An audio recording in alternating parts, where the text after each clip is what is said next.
Hi, good morning. My name is Kike, your host today on the podcast White Reflections by Hadufe. White Reflections by Hadufe is a podcast that delves into the complexities of life and modern day living. As you all know, what we do on White Reflections is we try to bring people with real life experiences on the show to come educate us. Perhaps somebody going through something similar can benefit from it. We also try to bring in experts to share the wealth of knowledge with us. Perhaps also somebody going through something similar can benefit from it. Today, joining me on the program is the Provost, Oyo State College of Nursing and Midwifery, Dr. Mrs. Bonjubola Oludayo Owolabi. Together, we shall be talking about female genital mutilation. We shall be unmasking the hidden scars behind female genital mutilation. Good morning, Dr. Mrs. Bonjubola Owolabi Oludayo. Ansike, good morning. Thank you for having me. Always. This morning, we shall be examining the concept of female genital mutilation. And we shall be talking about the mental, the health, the cultural, and the human rights violation behind this act. I know for a fact that it's still very much ingrained in our society, and there are so many communities, so many, traditions that still believe that it's a necessary rite of passage for any woman. Why is that, Dr. Mrs.? Thank you very much, Ansike. Well, it's shocking to me too. The very first workshop I attended that delved extensively into that concept. And I was just wondering, but this morning we're going to make an attempt to demystify the concept. What do I mean by that? We want to make it very clear. If we put that big name, we may not understand the in-depth of what we're talking about. But let me just say this. Female genital mutilation, or something like female circumcision, it's very common. It's clearer that way. It's a violation of women's rights and child's rights. And fortunately, unfortunately, there are several acts, both at national level, at the state level, even in your state here. But it will interest you to note that as much as 98% of girls are still being mutilated in a particular local government. Maybe we'll talk about that later, in Oyo State. And so you wonder why? What exactly is female genital mutilation? It's just any procedure that is done to just change the nature of the female genitalia area. And to me, as an evangelist, I was just wondering, does that mean that they are saying that God has not done it perfectly well? Because if you look at the types of female genital mutilation, the very simple one that we call female circumcision, that some medical people, WHO at a time was saying medicalization of female genital mutilation. At a time, it was the Olola that were doing it. But at some point, they said, okay, let's allow the medical people to do it. Medicalize female genital mutilation. It's still like saying you don't have any right to your private parts. That's just the way it is. Anyway, and there are types of them. Sorry to cut you short there, okay. Provost. I'd like to say, is it the total removal of the female genital part, the genitalia that you mentioned? Is it total? Because I understand that, okay, for the purpose of this interview, let us educate our audience. What exactly is female genital mutilation? What does it entail? Female genital mutilation is any procedure that is done to tamper with the external genitalia of female. The normal anatomy of female genital area is you have a structure, you have the clitoris, you have the prepuce that cover the clitoris, you have the labia minora, the intern, then you also have the external majora, that is the outer lips of the vulva. Oh, now, there are types of female mutilation. The very first type is the one we call eradicate. What do I mean by that? They are just trying to tamper with the clitoris. Eradicate, clitoris, removing the clitoris. Maybe partial or total removal of the clitoris and the prepuce. That's the very first type and the simplest one. And that's most times what we see in this environment, especially when we talk about female circumcision. But then we have other serious types. We have a second type that is called excision. Excision means they are removing parts of the clitoris, the prepuce, and also the labia minora.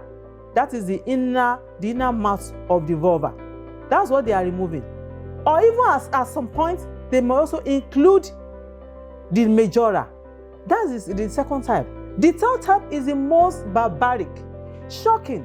The very first time I heard about it, I was like, are you sure this is right? What do they do at that point? They call that one infibulation. Infibulation means they just look at it, okay, culturally, we don't want this, we want this girl to be neat, we don't want her to be dirty. I don't know the concept in quotes. What do you mean by neat? Sorry, is it ensure her fidelity? Oh yeah. They want that, they don't want any male to tamper with that. Okay. So they are now trying to say, okay, can we restructure? Can we they just don't take the example because a plastic surgeon. They just reconstruct the vulva.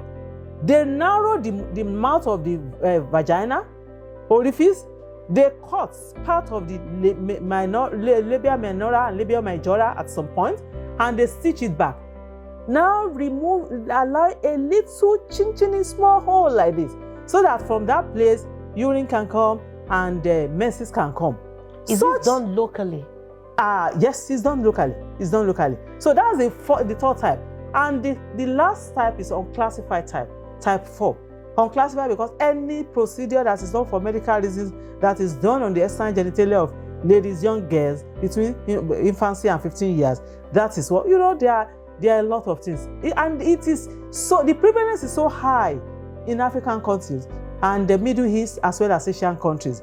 But I can tell you, they still do it, especially immigrants. I read about what they do in Sweden, what they do in UK. Immigrants still do it because they look at it. Give us your job, give us an entrance to your country, but don't take our culture. That's some of the reasons why you see them, so they have relocated, but they're still thinking it's okay to do it. That is it. That's just the types that we have, 4 types. So to speak, Provost, is it a cultural thing? Yeah. Is it a traditional belief that once you cut or you tamper with a female's private part, in that regard, it ensures a female's fidelity before marriage? Is it a cultural thing? Basically, it's cultural. It's cultural because that's in some culture, I think in Kenya, I read about that. In Kenya, by the time somebody is now getting married, preparing to get married, that's when they will now take her back and they will now do the reconstruction, so they allow the hole to be. They believe that if that hole is tiny, there's no way penis can penetrate. This case is a cultural thing, and of course, even within the society, they say, she's not clean because she has not been circumcised. Or even here, let me come to this southwestern Nigeria here. I'm married to an Ijebu man. You know, an Ijebu in Ogun State, they don't circumcise their girls, and everybody knows. They say that's why they are promiscuous, because they don't circumcise their female. So it's a cultural thing. And so I know your man will say, I love that. You just have to do it for her because she will be hypersensitive. But then it is a violation of women's rights and child's rights, because it's like saying you are not liable to enjoy sexual relationship. Hannah, I don't understand why it's like that. But it's a cultural thing that seriously an issue. And like I said earlier, in Kajola has the highest prevalence, 98%. They still do female genital mutilation in a very big way. Even in other states that we are saying that we are achieving a reduction in prevalence rates, we move from 65% and placing us at the 5th position nationally. We are now moving to 31%. Wow. But then that is not across all the 33 LGA. At least 10 LGA in Oyo State, they are seriously affected. Let me say this: 200 million women are being mutilated, and 1.3 million are still at risk. Even in the developed nations of the world, let me talk about UK, let me talk about Sweden, there are still as much as 500,000 girls that are at risk of mutilation. Because I've told you that, of course, some people will say, okay, you've given us your country, we've entered the place, but then you can't take our culture. For this reason, you see some people, there are funny things that are going on. People will bring their kids down this part, and unknown to them, they get circumcised, even with their permission. A lot of things goes on in our society. So on the long run, what happens to a woman or a female child who has been mutilated? She doesn't enjoy sex? Oh, yeah. You know, the clitoris is a sensitive part of the female genitalia area. That is where there is a stimulation easily, and that is why when you are in sexual relationship, you get to the peak easily.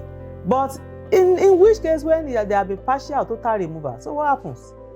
It means they will not enjoy sexual. But beyond that, I remember I'm a fellow of the West African College of Nursing, Master and Child Health Faculty. That's what I do. So I've been a midwife for several decades. Well, let me see, for some decades. And I've seen a lot of things in idea of maternity hospital. For example, because you see, some of those women, everything has been narrowed. And at the point of delivery, we are expecting the fetal head to descend, and we want to deliver the head. And there's nothing to stretch. Instead of stretching, it's tearing.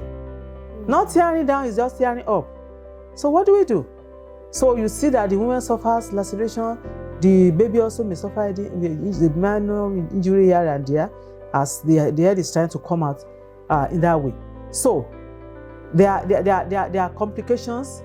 But I'm going to start from the very simple ones. The long-term risk and the short-term risk. The short-term risk of female genital mutilation, one, there's bleeding. I recollect vividly, I was speaking to the program coordinator of FGM in Oyo State, and she was narrating some nasty experiences to me. That young, let me say, a little girl had just been mutilated. You know, this is done between infancy and 15 years of age. Kenya, they do it as 15. I read a story of a young lady that's now a nurse, how she was mutilated at the age of 15. Though her parents were educated, they still consented to that, and it was done for her. But you know, she became a survivor, and she started speaking against that in her own country. Anyway, by the way, so this young baby, the infant, she was mutilated, and she started bleeding. Anytime she wants to urinate, she'll be shouting, she'll be crying. And the mother now had to look at her. What's the problem? And I saw that sometimes they are bleeding from that site of mutilation. Sometimes they are having difficulty urinating. And that leads to infection. That leads to bacterial infections. That leads to sexually transmitted infection. Of course, you know that the local circumcisers, they may use one knife for several babies. In the course of that, some get maybe a child that is HIV positive, infects other babies. HIV is another implication. Infections. Later life, some people, because of that singular act, they cannot conceive. There's infertility. Wow. Some other people too, at the later end, because they are having recurrent infections, they develop PID, pelvic inflammatory diseases. And this also, at some point, when some people, maybe they are circumcised and they are bleeding profusely. Bleeding profusely can lead to shock can lead to death. So they can actually bleed to death in the process. Yes, they can bleed. They cut what they are not supposed to cut. Can't you understand what I was talking about? When they are cutting, they have reduced the vaginal orifice, and they are now cutting, and they are not surgeon, they are not plastic surgeon, for crying out loud. And they are cutting the labia minora, cutting the labia majora, and they are trying to reconstruct the hole so that it will be small, it will be smaller, so that the lady will not engage in sexual intercourse. And of course, it's like, the thing is a thing of the mind, not whether the orifice is smaller or bigger. Anyway, so these are some of the things. And the amazing thing about this is that they are lost. They are lost, both nationally and locally. Provost, I want to quickly add this. I remember a few years back, I had gone to a community. I attended a program, and this woman had come up to give, a talk on female genital mutilation. And, after giving her speech, as she was sitting down, members of that community approached her and warned her never.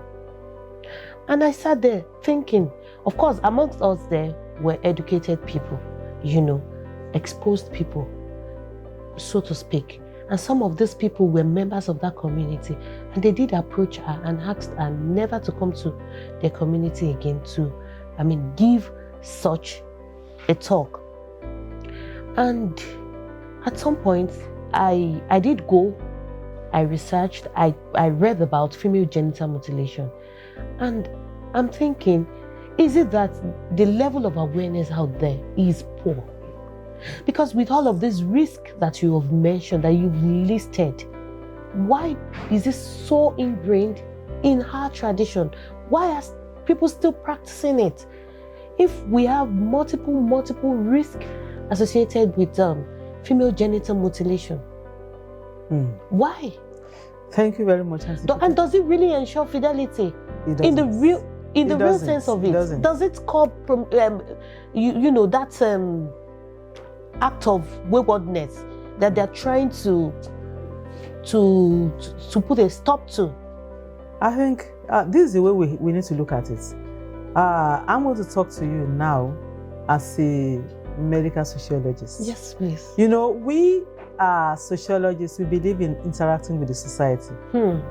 This is it. It's not everything we are doing, and it's not everything embedded in our culture that is not good. For example, the culture of breastfeeding for 2 years is a very good culture, and it's something that we should just appreciate ourselves for. The culture of this communal living. You go to the neighborhood, you go to Agbole, you greet one another, you are not isolated. Such that if we are going through anything and you are in that kind of community, it's not unlikely that you recover faster. Not like you are all walled up in your own place, in your big your house, mansion, and you are going through a lot and nobody cares. Some people died for several months, for years. Nobody knows that they are inside there until they are decomposed. These are some of the beautiful traditional practices that are very, very good. Very, very good. But nonetheless, there are some that are very barbaric, harmful. In fact, it's uncalled for. But then, how do we go about it? We need community engagements. We need to let them know. And of course, that's why I said the key word here is demystifying FGM. Make it clear to them. Let them see the picture. This is what we are doing. You are saying, God, you have not done it well. Can we help you to do it? Can we help you to reconstruct? That's what we are doing. And we let them see. Some of these people, they don't understand. This is the female genitalia. Even in the Bible, if God wanted them to circumcise the girl, it will have put it there clearly. But he said, circumcise your maid when they are 8 days old. I think that's what the Bible says. So it means that there is no justification. The female genitalia is already okay the way it is. That's the meaning. And that's the implication. But if you don't educate the community, they will not understand what you are talking about. I'm going to give you an example. I carried out a quick study some time ago about the care of the cord among the rural communities. And I found out that they still use erualama. They still use apadi. Is this all this erase stuff like that? They put it in the dirty clothes or clean clothes, I don't know, tie it together, put it on the cover of a lantern. That's our local lantern those days, and they use it on the cord. And some of these things, they are causing neonatal deaths. But they don't know. When I go to that community, it was a study I carried out some time ago. When I go to that community, they say, we don't need to go there. There's a Radama, there's this, there's that. They are still doing it in this Oyo state. So where are they still doing it? So I started engaging them. So we need community engagement. If we tell the community will be the one to stand up and say, this must not happen again in our community. And that is what I've seen in the developed nations in literature, that they have done, that they have been able to reduce drastically some of these barbaric acts. That is what we need to do. We need to engage the community. We need to also go to secondary school where we have primary school and secondary school where we have those young girls, survivors of some of those things. I gave you an example now of a girl.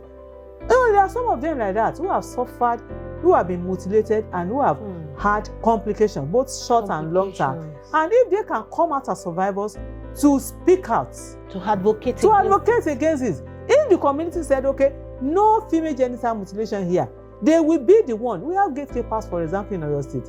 If they are engaged, they will be the one to know who is who. Don't we know ourselves? Are we not brothers and sisters? Are we not family?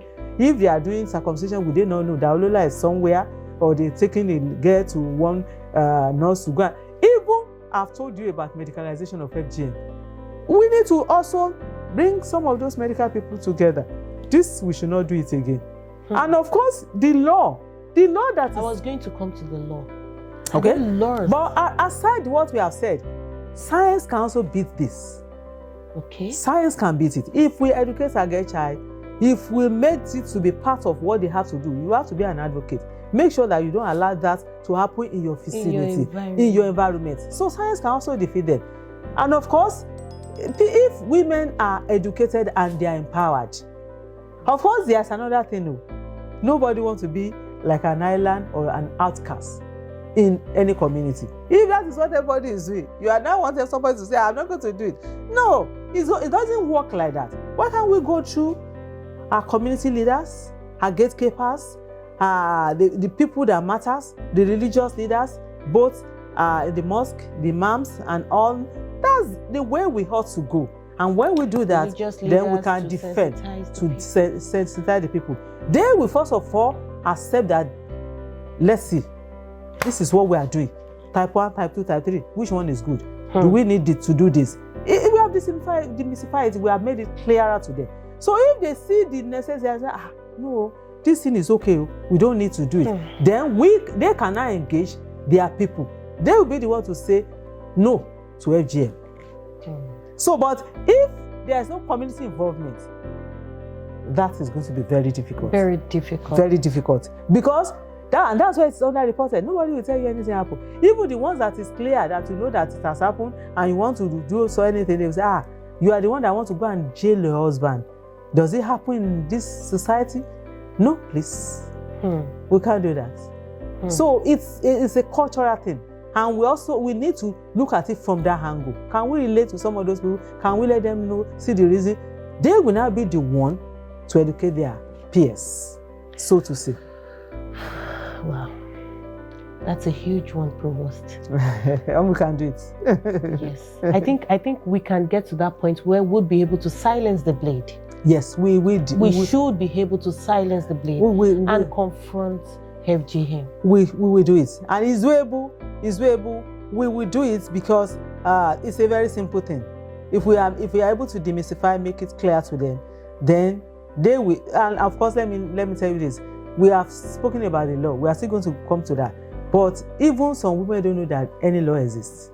The law is not enforced. So, and if enforcement of the law is another. It's another area. People don't even know whether there is any support for them if you cry out.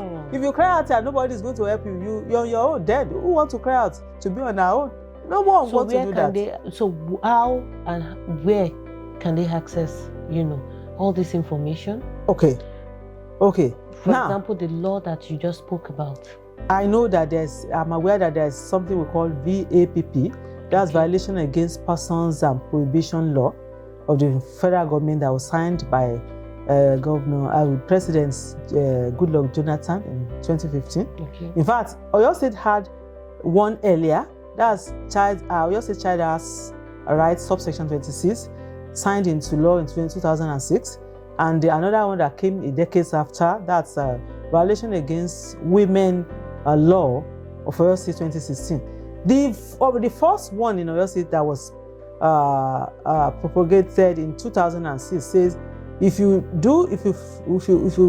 carry out FGM on your daughter and you are caught, they're going to fine you either 20,000 or you go to jail for 2 years or both. Then the FAWL law that came up in 2016, still in Oyo State, that one says if you mutilate a child and you are caught, you're going to pay 100,000 or you go to jail for 4 years. If you are part, you surrender your child to be mutilated, you aid and you abet, you are going to pay 80,000 or you go to jail for 2 years. But I'm thinking that law it's almost like a free pass for them. I mean, how much is 100,000? How much is 80,000?